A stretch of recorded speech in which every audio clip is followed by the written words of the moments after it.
우유 하나만 사면 되는데. 그렇게 중얼거리며 장을 보러 들어가셨을 겁니다. 손에는 분명 짧은 목록 한 장이 들려 있었지요.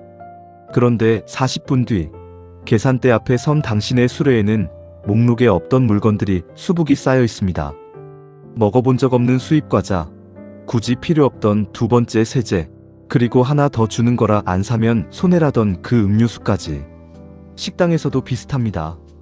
메뉴판을 펼치는 순간 가장 위에 적힌 터무니없이 비싼 그 요리를 보고 잠시 멈칫하셨다가 결국 그 아래 적당해 보이는 메뉴를 고르신 적 분명 있으실 겁니다. 그리고 계산을 마친 뒤 작게 혼잣말을 하지요. 내가 또 왜 이랬을까? 많은 분들이 바로 이 순간을 의지가 약한 탓으로 돌립니다. 마음을 다잡지 못한 자신을 책망하고 다음엔 꼭 목록만 보고 사겠다 다짐하지요.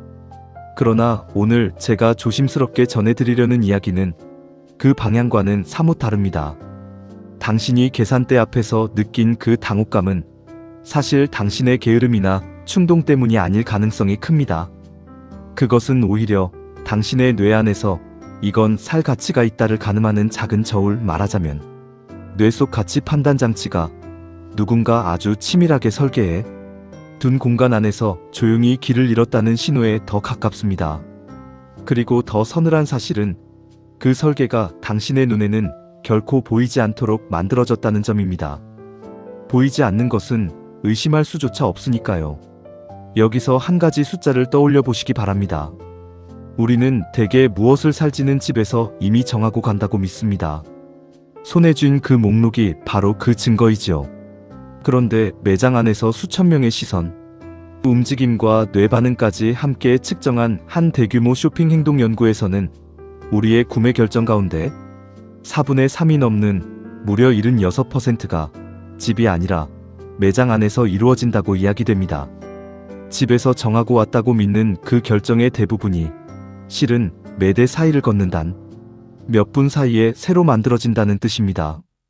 더 묘한 것은 같은 연구에서 10명 중 6명에 가까운 사람들이 자신이 계획했던 것보다 더 많은 돈을 쓰고 매장을 나섰다는 점입니다.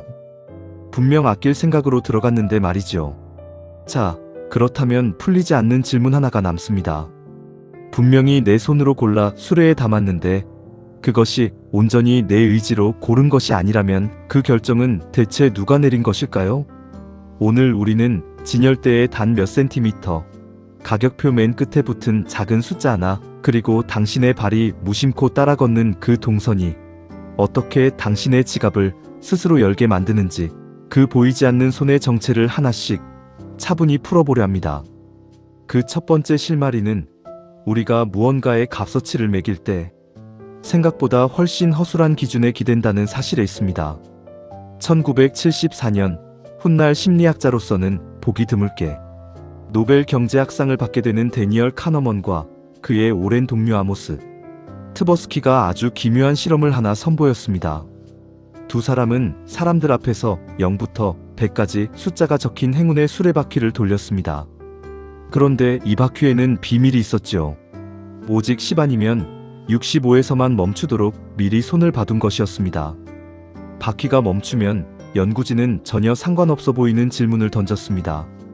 아프리카 나라들 가운데 국제연합에 가입한 비율이 방금 나온 숫자보다 높을까요? 낮을까요? 그리고 실제 비율을 어림해보라고 했습니다. 결과는 놀라웠습니다. 바퀴가 10에서 멈춘 것을 본 사람들은 평균 25 정도를 답했고 65를 본 사람들은 평균 45 정도를 답했습니다. 똑같은 질문인데 방금 눈앞에서 굴러간 의미 없는 숫자 하나 때문에 답이 20칸 가까이 출렁인 것입니다. 사람들은 그 바퀴가 아무 의미 없다는 걸 뻔히 알면서도 마음속에 슬그머니 내려진 그 닻에서 좀처럼 벗어나지 못했습니다.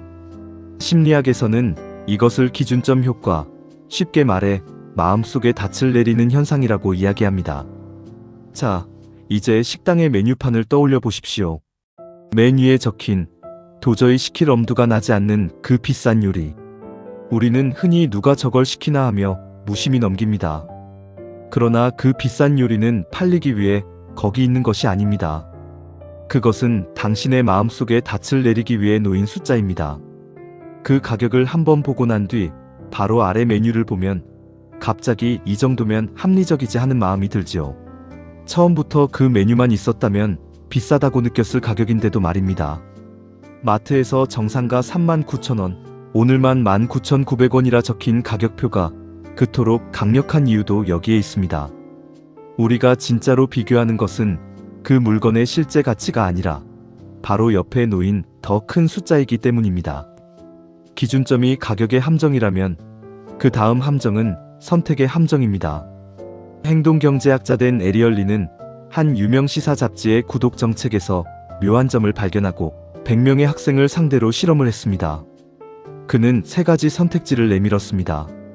첫째, 화면으로만 읽는 구독에 $59. 둘째, 종이 잡지만 받는 구독에 $125. 셋째, 종이 잡지와 화면을 모두 보는 구독에 똑같이 $125. 누가 봐도 두 번째, 그러니까 같은 값에 종이 잡지만 주는 선택지는 손해입니다. 실제로 그것을 고른 사람은 100명 중 단 한 명도 없었습니다. 그런데 바로 그 아무도 고르지 않은 선택지가 마법을 부렸습니다. 3가지가 모두 있을 때 무려 84명이 가장 비싼 종이와 화면 묶음을 골랐고 화면만 보는 값싼 구독을 고른 사람은 16명에 그쳤습니다. 이제 에리얼 리는 아무도 고르지 않던 그 두 번째 선택지를 슬쩍 치웠습니다. 합리적인 사람이라면 결과가 같아야겠지요. 쓸모없던 선택지를 없앴을 뿐이니까요. 그런데 결과는 완전히 뒤집혔습니다. 이번에는 68명이 값싼 구독으로 돌아섰고 비싼 묶음을 고른 사람은 32명으로 줄었습니다. 아무도 사지 않던 미끼 하나가 있고 없고에 따라 사람들의 선택이 통째로 뒤바뀐 것입니다. 이것을 미끼 효과라고 부릅니다. 카페에서 작은 컵과 큰 컵 사이에 어중간한 중간.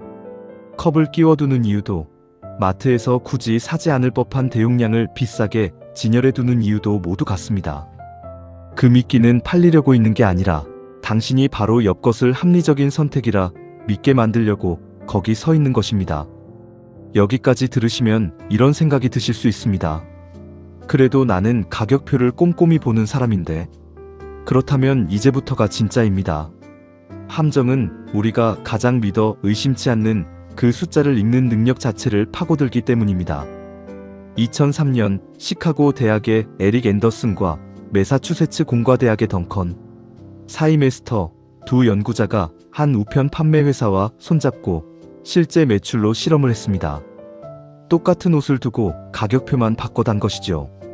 $34에 팔았을 때는 16벌이 나갔습니다. 그런데 같은 옷을 더 비싼 $39에 걸어두자 오히려 21벌이 팔렸습니다. 더 비싼데 더 많이 팔린 것입니다. $44로 올렸을 때는 다시 17벌로 줄었고요. 이 결과는 권위 있는 학술지에 실렸고 몇 번을 다시 해봐도 같았다고 이야기됩니다. 대체 왜 이런 일이 벌어질까요? 핵심은 우리 뇌가 숫자를 읽는 방식에 있습니다.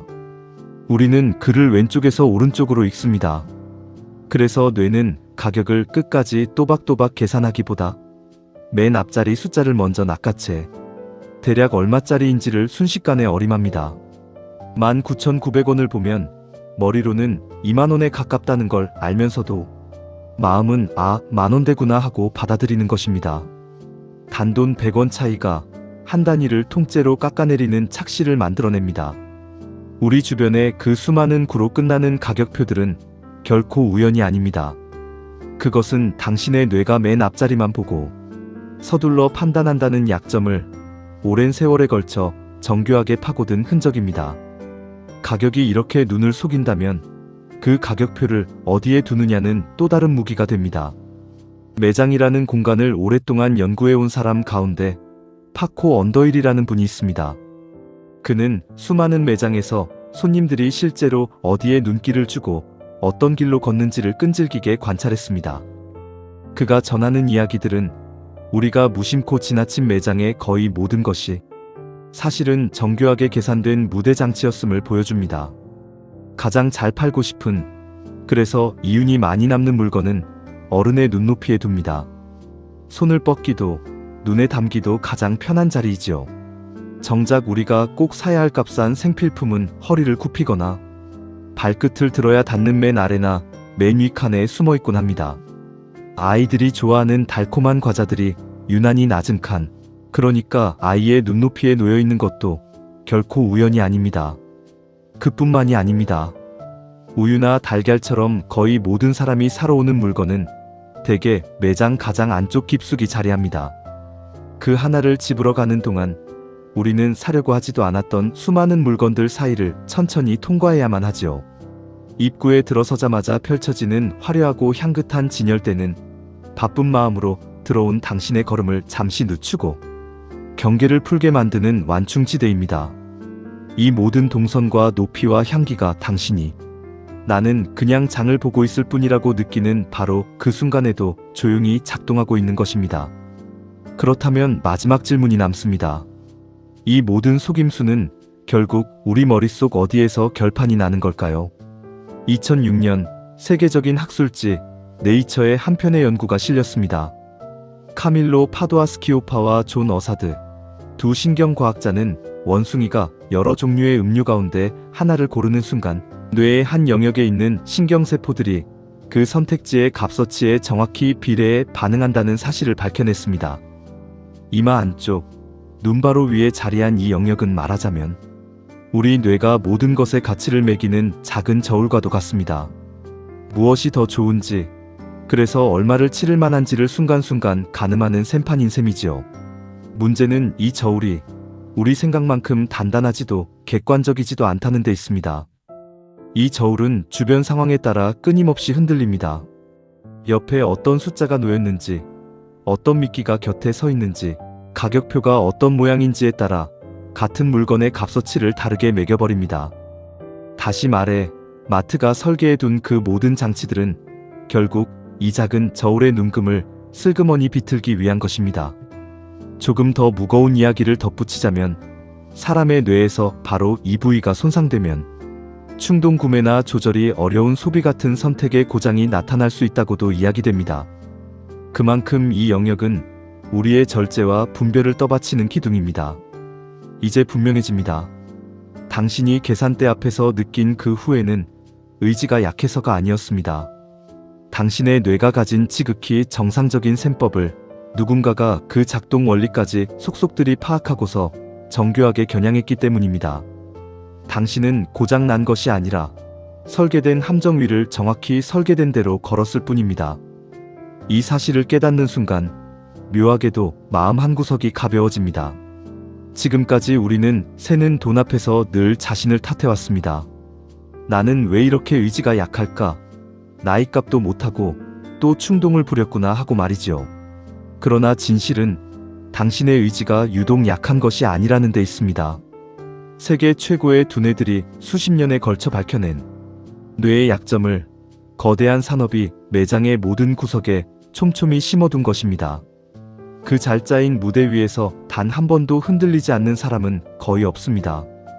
그러니 이제 그만 자신을 책망하셔도 됩니다. 이것은 인격의 문제가 아니라 설계의 문제였으니까요. 그리고 바로 여기에 진짜 해방이 있습니다. 함정의 정체를 알게 되면 우리는 더 이상 그 함정에 똑같이 걸려들지 않을 수 있기 때문입니다.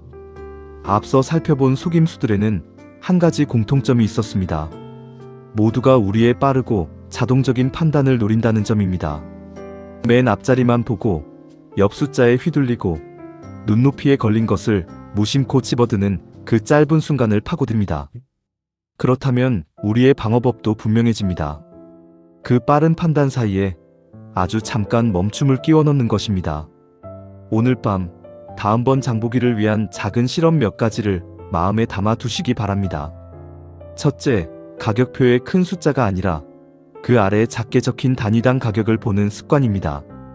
100g에 얼마인지, 한 개에 얼마인지를 따져보는 순간 앞자리 숫자가 만들어낸 착시는 힘을 잃습니다. 둘째, 눈높이를 의심하는 것입니다. 가장 사고 싶게 진열된 그 자리 대신 잠시 허리를 굽혀 맨 아래 칸을, 고개를 들어 맨 위 칸을 살펴보십시오.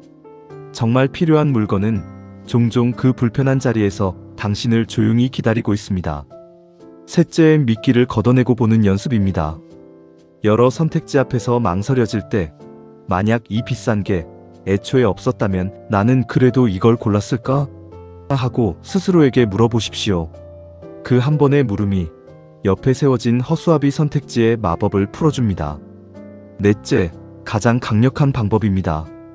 꼭 필요한 것이 아니라면 그 자리에서 사지 말고 하룻밤만 미뤄보십시오. 매장의 모든 장치는 지금 여기서의 충동을 노립니다. 하룻밤이 지나 그 흔들렸던 마음의 저울이 제자리를 되찾고 나면 우리는 비로소 차분히 묻게 됩니다. 내가 정말로 이걸 원했던가? 그 물음에도 그렇다고 답할 수 있는 것만이 진짜 당신에게 필요한 물건입니다. 장을 보러 가는 일은 우리 삶의 가장 평범한 일상입니다. 그러나 그 평범한 공간조차 우리의 마음을 이토록 정교하게 들여다보고 있었습니다.